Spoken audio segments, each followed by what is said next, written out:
Hey beautiful, have you considered subscribing to our channel? It helps us make quality content for you.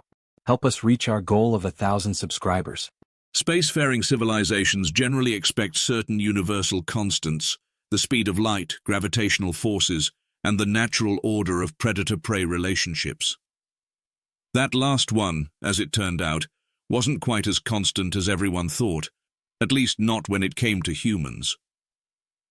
The first indication that something was fundamentally wrong with humanity's approach to dangerous creatures came during what should have been a routine xenobiological survey. The elder races, those ancient civilizations who had mastered interstellar travel while Earth was still figuring out bronze, had dispatched their finest researchers to catalogue Earth's biosphere. They expected to find the usual arrangement: apex predators at the top, maintaining comfortable distances from their prey, which in turn maintained comfortable distances from their predators. Instead, they found humans cuddling with wolves. Well, dogs, technically, but the distinction didn't make it any less disturbing to the researchers. The lead xenobiologist, a being whose species had evolved from cautious herbivores, nearly short-circuited their neural interface when they first observed a human casually scratching behind the ears of a creature whose ancestors had been pursuit predators. The research team spent 3 cycles trying to determine if this was some form of mind control, only to discover that the humans had achieved this through something they called selective breeding, and being a good boy, yes you are. The situation only grew more perplexing when they discovered cats. Here was a perfect killing machine: retractable claws, superior night vision, incredible agility. And humans had somehow convinced them to live in their homes. The fact that these miniature predators would occasionally sit on human laps and emit rhythmic vibrations, purring, according to the files, was considered either a sign of extreme psychological manipulation or evidence that humans possessed abilities nobody had previously suspected. But the true magnitude of human audacity became apparent when the researchers expanded their investigation beyond common household pets. They discovered humans keeping serpents in glass enclosures, arachnids in carefully maintained habitats, and even aquatic predators in transparent containers for aesthetic purposes.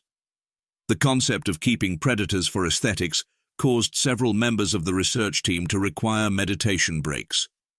The preliminary report to the Elder Council contained so many exclamation points that the initial translation matrix flagged it as corrupted. Choice excerpts included, "Humans allow predatory creatures to sleep in their beds." They refer to apex hunters as fuzzy and cute.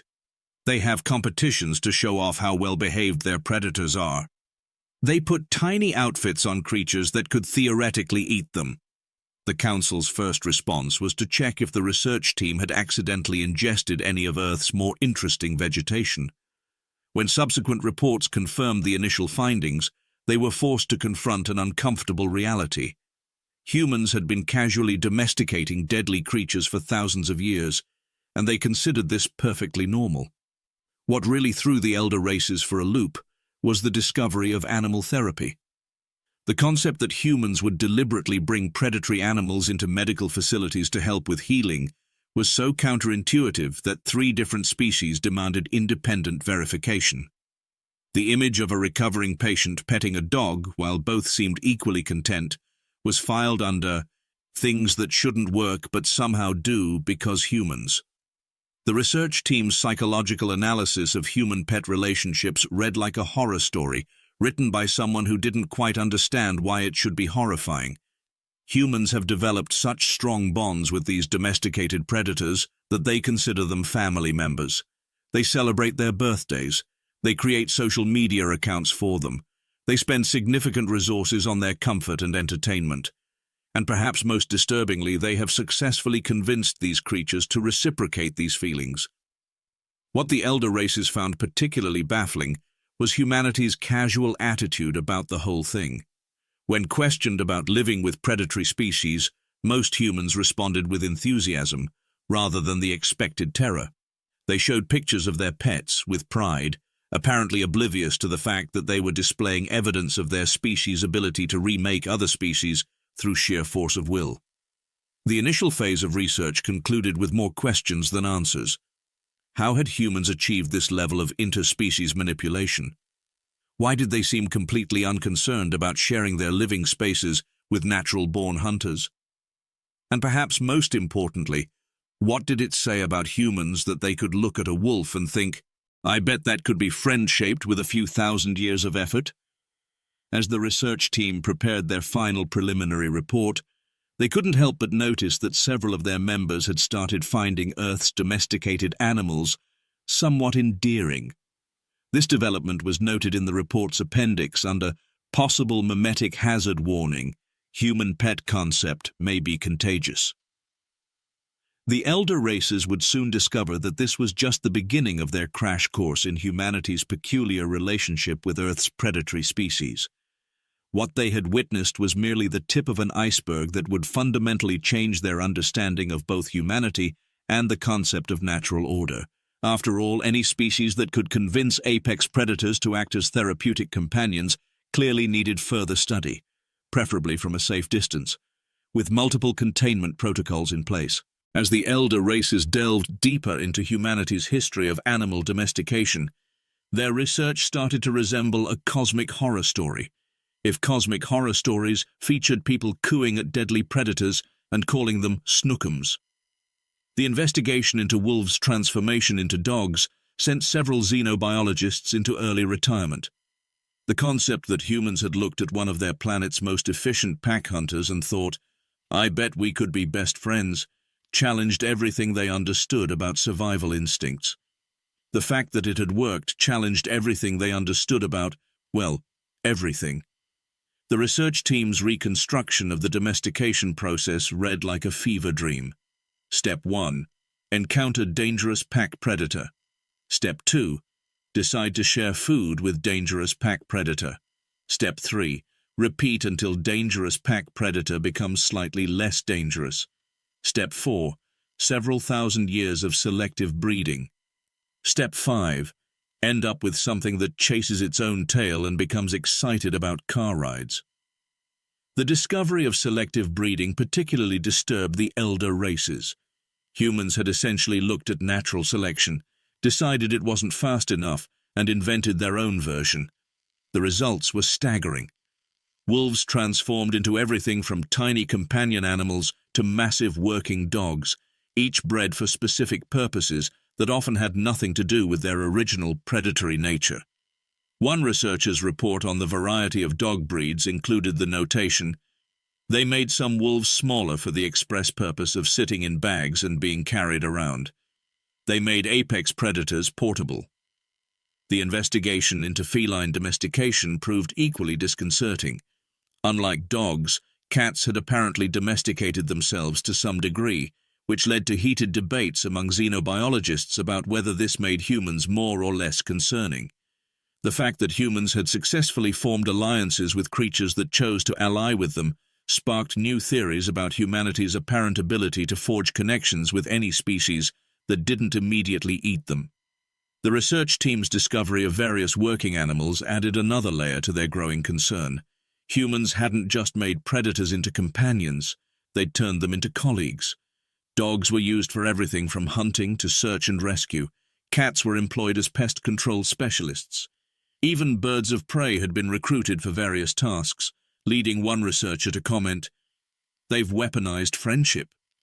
The investigation uncovered countless examples of humans forming working relationships with dangerous creatures. Police dogs trained to apprehend criminals. Rescue dogs that would dive into dangerous situations to save strangers. Therapy animals that could sense emotional distress. Guard dogs that could switch between deadly protector and gentle family pet, based on context, cats that would alert their humans to danger when they felt like it. Each discovery led to more questions. The elder races struggled to understand how humans had developed such precise control over predator species' natural instincts. More importantly, they struggled to understand why humans seemed to consider this normal. The research team's psychological analysis of human-animal working relationships included several notations that bordered on existential crisis. Humans have effectively created a system where predators voluntarily suppress their hunting instincts based on complex social cues. They've taught carnivores to be selective about their aggression. They've convinced pack hunters to accept humans as pack leaders. The implications are concerning. The investigation into modern pet ownership practices revealed even more bewildering aspects of human-animal relationships. The existence of pet clothing stores, gourmet pet food, and professional pet photographers suggested that humans hadn't just domesticated these creatures. They'd integrated them into their society on a fundamental level. The discovery of the Internet's obsession with pet videos and photos nearly crashed the research team's cultural analysis systems. The sheer volume of content featuring humans celebrating their relationships with predatory animals suggested this wasn't just a practical arrangement. Humans genuinely loved these creatures. One particularly disturbing finding was the concept of baby talk to predators. The fact that humans would use specialized vocal patterns to communicate affection to creatures that could theoretically eat them was filed under behaviors that suggest humans lack standard risk assessment capabilities. The research team's attempt to understand the economics of pet ownership led to another startling revelation. Humans would spend significant resources on their animal companions' comfort and healthcare. The existence of veterinary medicine, an entire field dedicated to healing predators, was noted as evidence of human risk assessment malfunction level 2. As the investigation continued, patterns began to emerge that made the elder races increasingly nervous. Humans could form emotional bonds with virtually any species. They showed no fear of creatures that should, by all logical standards, terrify them. They had demonstrated the ability to fundamentally alter other species through selective breeding. They treated dangerous predators like family members. They had successfully convinced multiple predatory species to protect them voluntarily. The team's preliminary conclusions suggested that humanity's ability to domesticate predators wasn't just a quirk of their development, it was a fundamental aspect of their species' approach to their environment. Rather than adapting to avoid dangerous creatures, humans had adapted by making dangerous creatures into allies. This revelation led to a series of urgent meetings among the elder race's leadership. Any species that could look at their planet's most efficient killers and decide to selectively breed them into companions clearly needed to be re-evaluated in terms of their potential capabilities and possible threat level. As one researcher noted in their final report, a species that can convince apex predators to be companion animals isn't just unusual. They're potentially the apex predator they've been domesticating all along.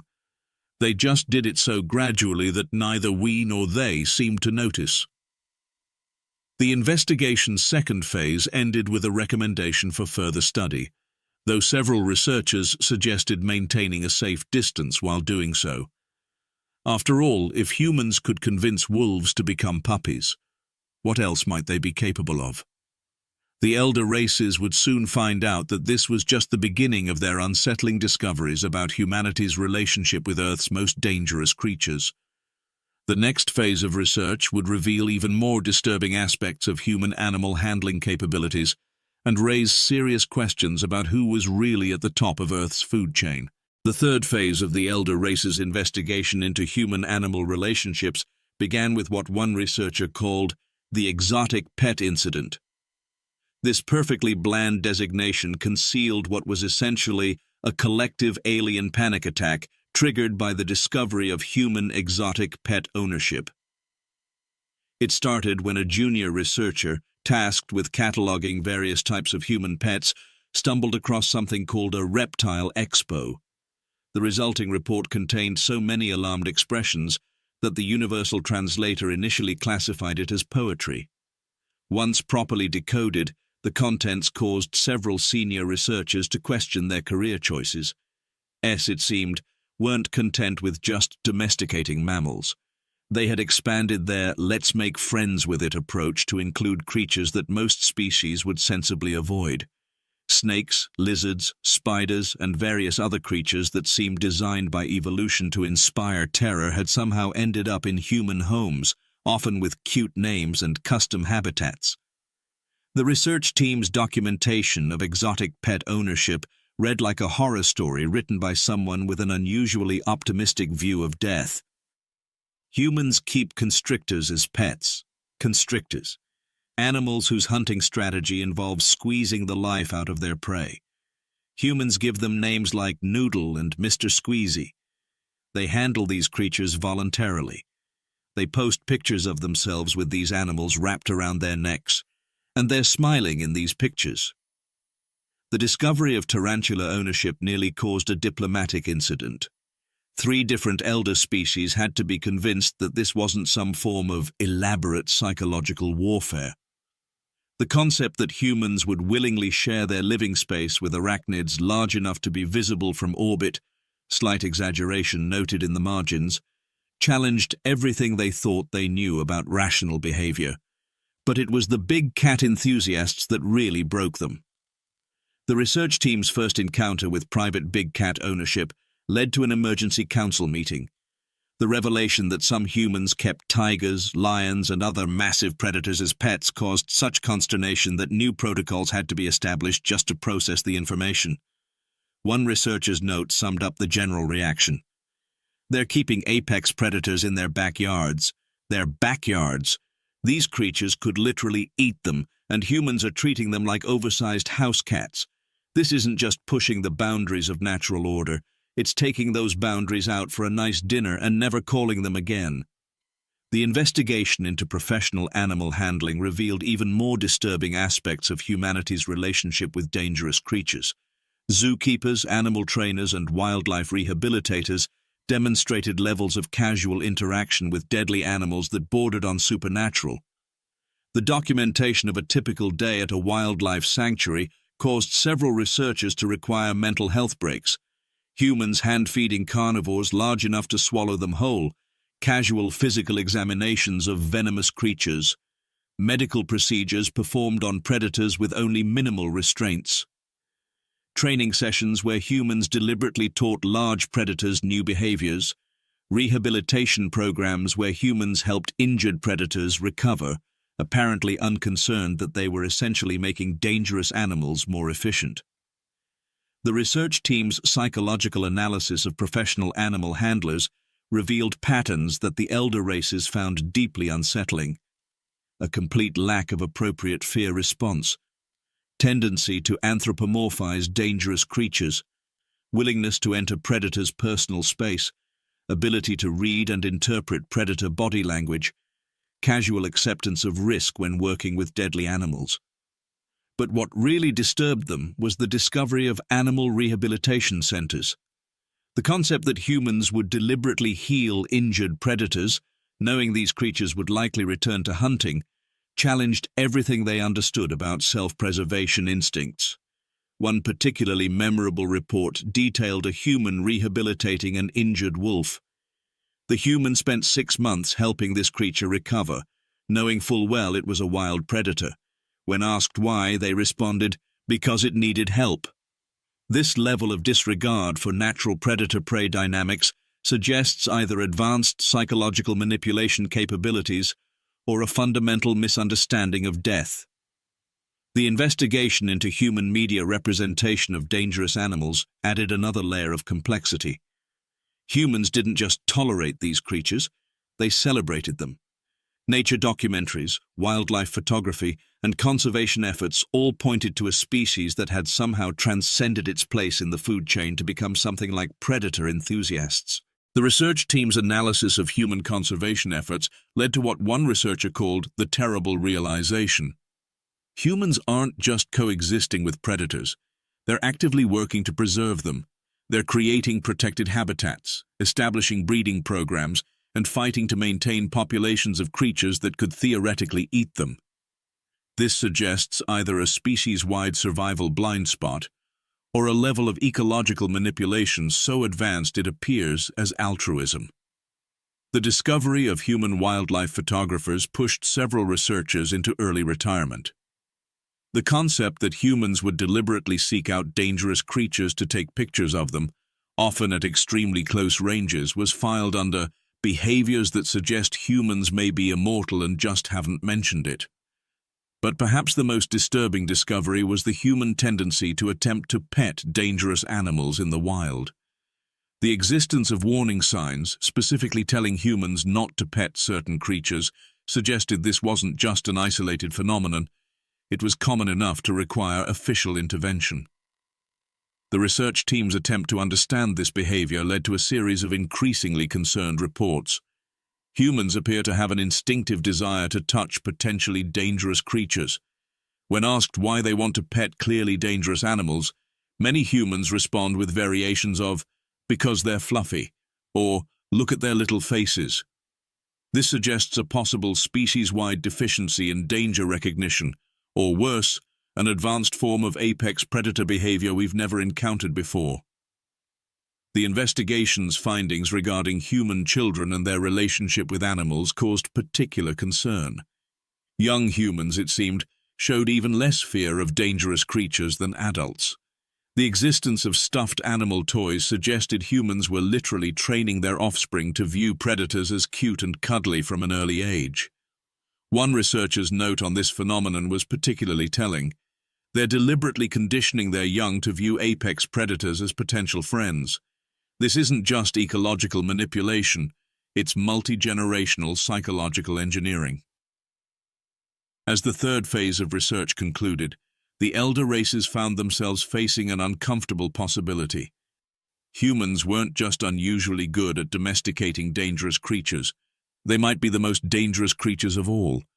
Any species that could look at a tiger and think "big kitty," while fully understanding its lethal capabilities, suggested a level of apex predator confidence that bordered on the mythological.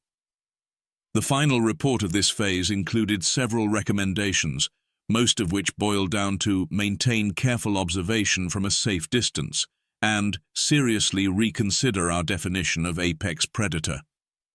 Some researchers suggested creating a new classification specifically for humans: apex domesticators, species capable of turning any predator into a potential ally. As one senior researcher noted in their closing remarks, "We've been asking the wrong question. It's not about how humans domesticate dangerous creatures. It's about what kind of creature can look at the deadliest predators on their planet and decide to selectively breed them for snuggling. Perhaps we should be less concerned about their pets and more concerned about what this tells us about humans themselves." The investigation's next phase would focus on this very question, though several researchers requested hazard pay for continuing their studies. After all, any species that could make apex predators into house pets clearly needed to be treated with both respect and a healthy dose of existential dread. The final phase of the elder race's investigation into human-animal relationships came to a conclusion that no one had quite expected, though in retrospect it seemed almost obvious. Humans weren't just unusually good at domesticating dangerous creatures, they were, in fact, the most successful predators Earth had ever produced. They had just gone about it in such a roundabout way that everyone, including humans themselves, had somehow missed this rather significant detail. The revelation came during what was supposed to be a routine analysis of human evolutionary history. The research team had been attempting to understand how humans had developed their apparent inability to recognize when they should be terrified of things that could eat them. What they found instead was evidence of a species that had essentially won the evolutionary arms race so thoroughly that they could afford to be casual about apex predators. The first clue came from examining human persistence hunting techniques. Most species, when faced with faster prey, would evolve to become faster themselves. Humans had instead evolved to just never stop chasing until their prey collapsed from exhaustion. This was, as one researcher noted, the evolutionary equivalent of responding to a locked door by slowly wearing down the entire wall around it.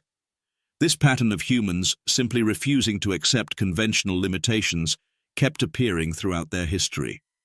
When faced with dangerous predators, most species would evolve better defenses or avoidance strategies. Humans had looked at these same predators and essentially said, "Let's see if we can make them work for us instead." The research team's analysis of human technological development alongside their animal domestication practices revealed something even more disturbing. Humans hadn't stopped being predators. They'd just gotten so good at it that they could afford to be selective about when they acted like predators. One researcher's report on human hunting methods caused several review board members to request transfers to different departments. They developed ranged weapons so effective that they could take down large prey without ever entering its threat range. Then, apparently bored with this achievement, they decided to try making friends with predators instead. This suggests a species so confident in their hunting capabilities that they view actual hunting as optional. The investigation into human social structures provided another piece of the puzzle. Humans had essentially created a society where they could choose to either be apex predators or nurturing caretakers, sometimes switching between these roles multiple times in a single day. The elder races found this behavioral flexibility both impressive and deeply unsettling. What really drove the point home was the human approach to zookeeping. Here were humans, casually maintaining enclosures containing some of their planet's most dangerous creatures, treating them with a mixture of respect and affection that suggested they knew exactly how dangerous these animals were. They just didn't consider that danger particularly relevant to their daily operations. The breakthrough in understanding came when the research team analyzed human interactions with their domestic pets alongside their capability for warfare. The same species that could wage devastating conflicts across their planet could also gently nurse injured birds back to health. The same hands that crafted weapons could carefully bottle-feed orphaned predator cubs. This duality wasn't a contradiction, it was the key to understanding human nature. They had become so efficient at predation that they could afford to be selective about it. They were predators who had mastered their role so completely that they could choose when to exercise it.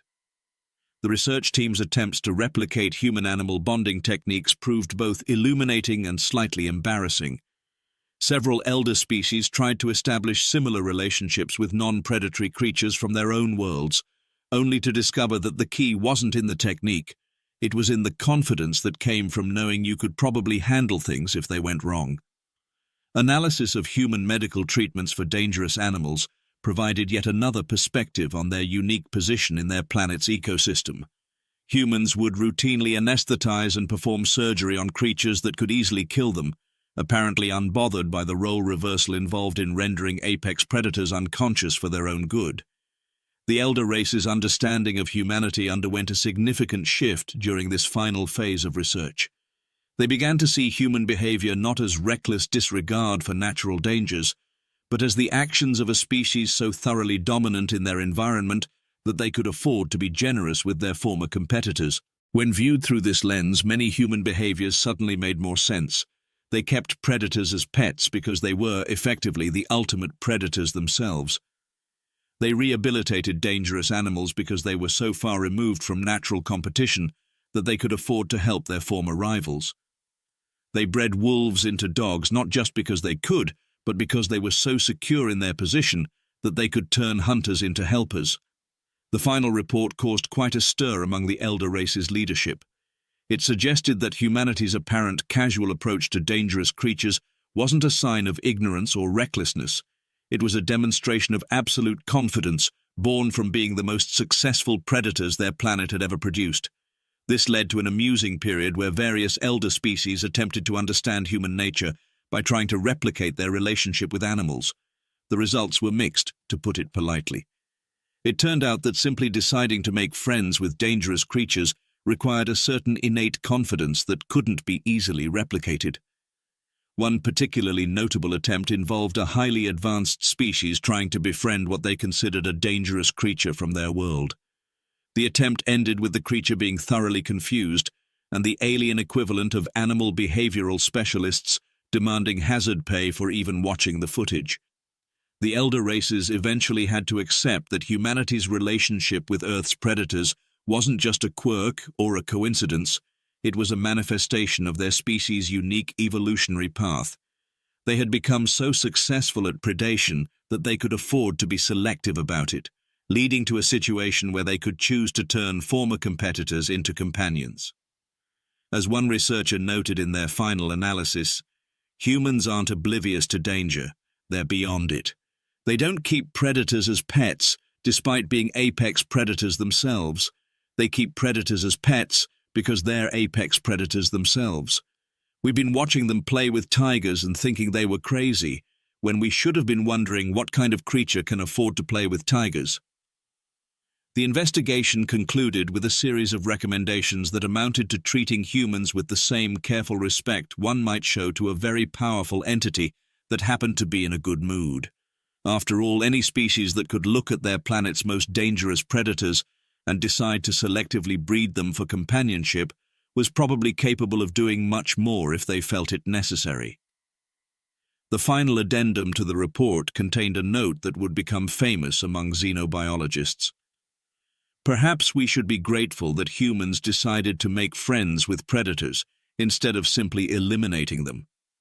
Their choice to domesticate rather than destroy suggests a species confident enough in their position to be generous with their former competition. Let's hope they maintain that same generosity in their interactions with the rest of the galaxy. And so, the elder races adjusted their approach to humanity, treating them with the careful respect due to a species that could afford to be casual about apex predators. After all, as one wise observer noted, any species that can make apex predators into house pets is probably the apex predator they've been domesticating all along.